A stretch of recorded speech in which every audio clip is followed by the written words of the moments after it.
Hi guys, kasama ko pala si Mahal at tamang cravings lang kami ng ramen dito at meron nga kaming natagpuan na ramen restaurant. Dito lang yan malapit sa may McDonald's, Shell Pag-asa guys. Lakad lang kayo dito ng konti at makikita nyo na tong ramen house guys. At marami kayong pagpipilian dito ng ramen. I-post nyo na lang para makita nyo ng maayos yung menu nila.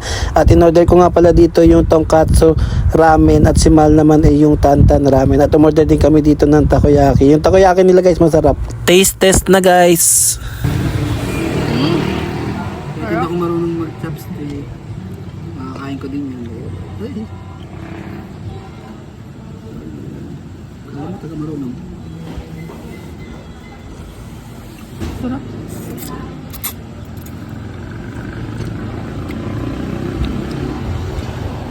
Solid guys, masarap yung ramen nila dito, pati ito.